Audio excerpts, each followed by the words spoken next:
تو این ویدیو بچه ما میخوایم در مورد تب ترانسفورم صحبت کنیم. خب یه بخش ترانسفورم داریم، یه بخش ادد کالم داریم.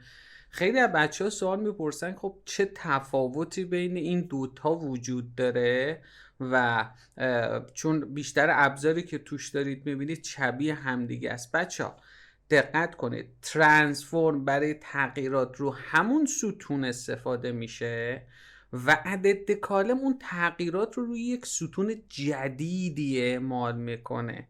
بریم با همدیگه مثالش رو با همدیگه ببینیم، بعد توی ترانسفورم کامل در مورد همه ابزاری که اونجا وجود داره و تو بخش هوم نبوده صحبت میکنیم، مثل فیل، مثل ترانسپوز. اینا مواردیه که خب توی بخش هوم وجود نداشت ولی خب روی ستون ها با کلیک راست بهتون این موارد رو میده.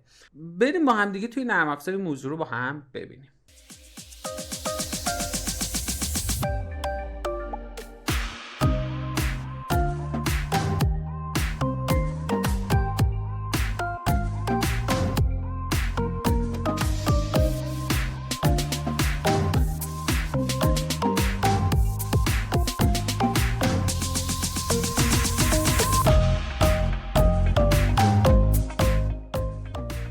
من امیر هنرمندم. اگر به این نوع ویدیو علاقه‌مند هستی ممنون میشم سابسکرایب بکنی و اون دکمه زنگوله رو بزنید که ویدیو جدیدی اومد از دست ندی.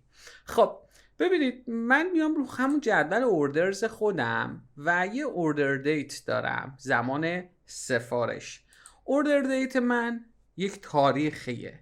من روی ترانسفورمم میام تو بخش تب دیتا اند تایم کالم، میگم که چی؟ بیا ماها رو به صورت اسمشون رو بده، یعنی مانس نیم رو به هم بده. میبینید که همینجا داره مانس، استارت مانس، اند مانس، دی مانس، نیم آف مانس. این چیزیه که من نیاز دارم بهش.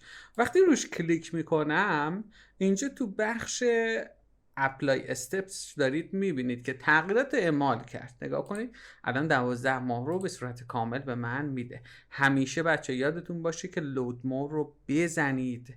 توی بعضی جاها شما یک فرمولای می نویسید، بعد میبینید که مثلا اون چیزی که میخواستید رو براتون بر نگردونده و فکر میکنید که فرمولتون اشتباهه.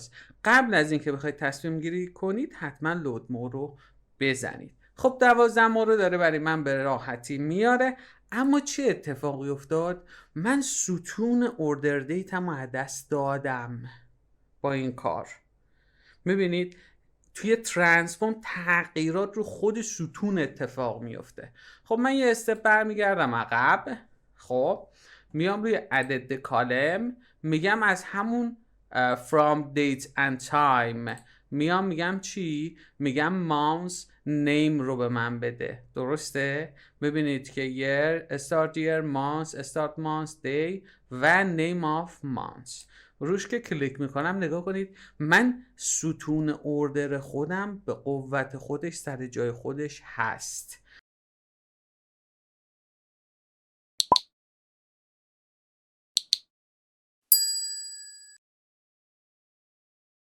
حالا اسکرول میکنیم میایم آخر جدولمون و اون هدف و تارگتی که من داشتم برای نمایش اسمها رو داره به من نمایش میده. همونجور که میبینید لود مور رو دوباره میزنم، 12 ماه رو داره به هم میده. خب پس یه جمع‌بندی بکنیم آخر ویدیو. ما اومدیم تفاوت ترانسفورم و ادد کالم رو توی یک نمونه مثال با همدیگه دیدیم. ترانسفورم تغییرات رو روی ستون انجام میده و ادد کالم میاد چیکار میکنه؟ اون تغییرات رو توی یک ستون جدیدی براتون قرار میده. خب خیلی از موقع ما نیازمونه که سورس اصلیمون سر جای خودش به قوت خودش باقی بمونه که بتونیم بعداً ازش استفاده دیگه بکنیم و کنار اونها یک ویژگی دیگه از اون ستون میخوایم که توی یک ستون جدید بهمون بده. اگر این ویدیو برات کارآمد بود ممنون میشم لایک، کامنت و سابسکرایب رو فراموش نکن.